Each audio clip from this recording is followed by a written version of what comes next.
right, welcome back everybody. This is Danielle Hayden with Keller Williams Ann Arbor. I am the team leader of the brokerage and I am here with a very special guest today. Today we've got Martin Bouma of the Bouma Group Realtors with Keller Williams Ann Arbor. Martin, hi, how are you doing this morning? Hi Danielle, how you doing? Oh, good. Good. So Martin and I are going to embark on a little project, which I'm super excited about.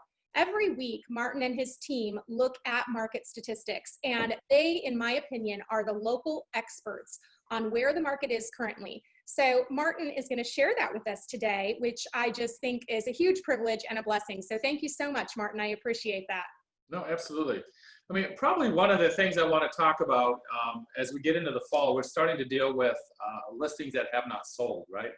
And that's always a real tough proposition for people to, like, what do you do when you're not getting showings?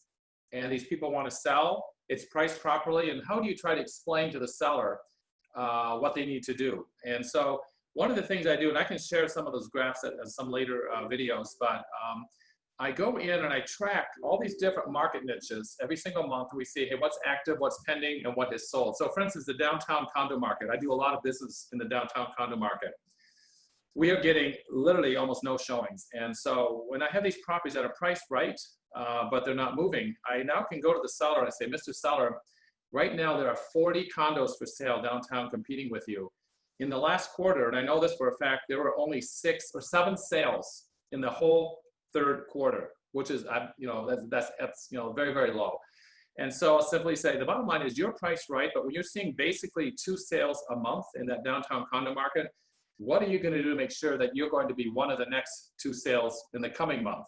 And it does come down to price, because if there's 40 units to pick from, you have to make sure you got to do something so that 1 or 2 buyers that comes along is going to pick your property. The number one thing you can do is make it very attractive, and by lowering the price. And so when you explain things like that to a seller, they suddenly get it, and you're not beating, they can't come at you and say, well, Martin, you told me this, right? I said, I know I told you that, and there are costs to support that. However, we're in a situation now where we're going towards the fourth quarter, and you want to be gone by the end of the year, right? So that means between now and the end of the year, there are going to be probably 4 or 5 sales, and there's 40 out there. So if you want to be one of those 5, you have to bring your price to a point that will make it attractive. And so when you explain to them, we have the graphs that show all this too, right?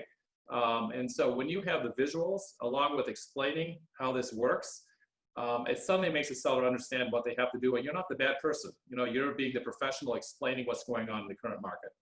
Well, and I think the reality is clarity is power. And the way to get clear when you're buying and selling is looking at the market data. That's the information that literally drives the experts to know which way we're going to pivot. And, I know that there are lots of sellers out there. Well, market my property better, right? This day and age, everything syndicates. We can position the property well by staging and presenting and making sure we have professional photographs. But really, the key to having an expert realtor is someone who knows how to look at the market data, interpret that, and then give their clients the best advice. You take that piece away and you're taking away all of the professional expertise that a realtor is. Correct. Yeah. No, absolutely.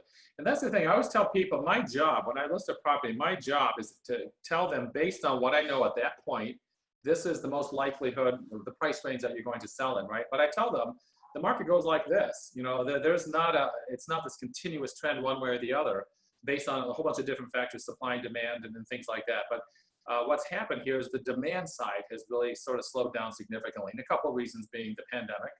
And the thing is, the university not hiring. There was a hiring freeze in June. And so you explain all those things to them. A lot of older people are afraid of being in a high rise right now because of elevators and getting, catching the virus. And a lot of parents didn't buy condos this year because they didn't know what was, a lot of the downtown condos were purchased by parents of U of M students. A lot of them didn't buy because of the uncertainty. And so we explain all those factors, all of a sudden the dynamics of the market changes. Well, and just to clarify, right, the piece that we're talking about right now is specifically the downtown condo market. That's where we're seeing a dip in demand. Yeah, I'm just explaining one market niche, right? But see, I can do this for every market niche in Ann Arbor because of the way we track information. Okay, I have a question for you. Yeah. Right now, this moment in time, do you feel that it's more or less important to look at the market than it has traditionally been for you and your team, and why? Oh, it is more important than ever. Keep in mind, the last 10 years have been pretty simple, right? The market did all the work. We now have to really be professionals, and we have to really truly know the market. The information I just talked about, downtown market, there's no way Zillow and all these other sites can explain information in that format, right? And so they just say, well, Zillow says my house is worth this or whatever. And I said, remember I told you the comps from the past support that, but remember what I told you, you want to be gone by December, there's 40 houses to pick from. Based on historical data, there's going to be 4 or 5 sales. So there's going to be 35 units. No matter what happens, I can spend $1 million on marketing. There will still be 35 units on the market at the end of December. What do you want to do? Mm-hmm. And when you explain it that way, they understand it. Yeah, and I always liked the point that you made before when I was in a class on this with you. You said, you know, you never know what's going on behind the scenes, right? There could be 3 buyers looking in one neighborhood for a particular price point, and there's multiple offers and multiple offers and multiple offers. Well, now those 3 buyers have secured a home. The 4th house comes on the market, and they think they can price sky high because of the multiple offers, but all those buyers are currently gone for the next weeks. So it's the importance of being responsive, right, in those first couple weeks of the listing as well. Right. And that's a whole other segment, the whole thing of really knowing what's happened, right? I always do my little finger demonstrations explaining supply and demand. And because sometimes you'll have these, that's a whole different, we can talk about that another time. It's a whole 15-minute conversation, but. We'll have to cover that next week. Yes. Okay, really quick, I know you've got an appointment to go to and customers always come first. What little tidbits can you leave us with today about where the market is today according to your analysis? Right now, if you are under 500 and you're priced well and it's shows well, it's going to sell within the first week. And if your property does not sell in the first week, you're going to be sitting. It's a really weird market. We have a bifurcated market where that first couple of days to a week, people are afraid everyone really likes it, right? But the minute it sits for a week or so or 10 days, you need to make adjustments and you need to do it fast because then they just sit. I mean, it's a very interesting market how quickly that happens. Yeah, absolutely. And I just having sold my house, I experienced the same thing. I wasn't at that price point, but I listed the home, 10 days, no offers, dipped it immediately by $10,000, got multiple offers, and I got $5,000 above asking.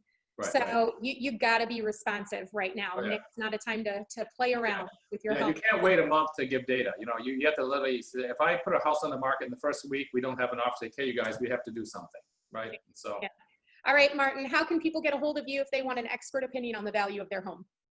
They can call me on my cell, 734-260-9444. All right, thanks so much, Martin. I wish you and your team all the best.